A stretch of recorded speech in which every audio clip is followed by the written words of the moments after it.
حضرت ابن مسعود رضی اللہ عنہ فرماتے ہیں کہ قبر میں آدمی پر پیروں کی طرف سے عذاب آتا ہے، اس کے پیر کہتے ہیں میری طرف سے آنے کا کوئی راستہ نہیں ہے، کیونکہ یہ سورہ ملک پڑھتا تھا۔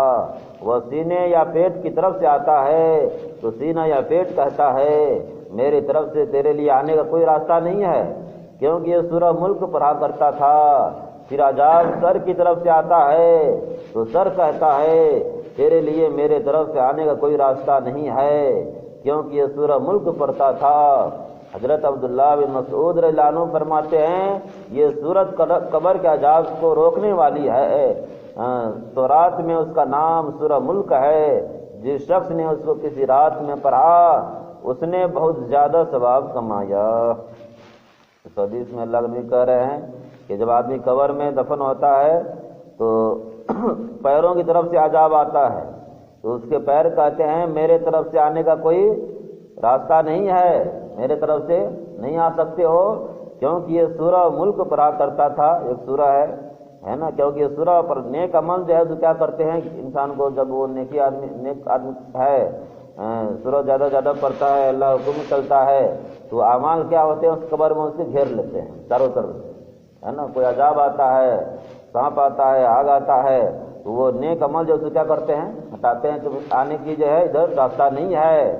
ہاں پھر وہ سینے یا پیٹ کی طرف سے آتا ہے تو سینہ یا پیٹ کہتا ہے میرے طرف سے تیرے لیے آنے کا کوئی راستہ نہیں ہے، ادھر سے تو نہیں آ سکتا ہے۔ وہاں بھی کیا ہوتا ہے یہ سورہ ملک پڑھا کرتا تھا، کیونکہ یہ سورہ کو قرآن کو سیکھ سیکھ کے پڑھتا تھا۔ پھر عذاب سر کی طرف سے آتا ہے تو سر کہتا ہے تیرے لیے میرے طرف سے آنے کا کوئی راستہ نہیں ہے، کیونکہ یہ سورہ ملک پڑھا کرتا تھا۔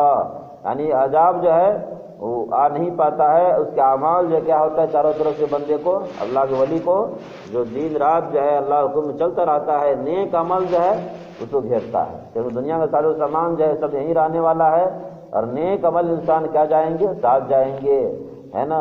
یہی جو ہے قبر میں کام آنے والا ہے۔ یہی اللہ کے نبی کہہ رہے ہیں یہ سورہ ملک جو ہے یہ ایسی سورہ ہے جب آدمی پڑھتا ہے تو اس کی وجہ سے ثواب بھی ملتا ہے، اللہ تعالیٰ دیتا ہے، اور قبر کے عذاب سے کیا ہوتے ہیں بچاتے ہیں۔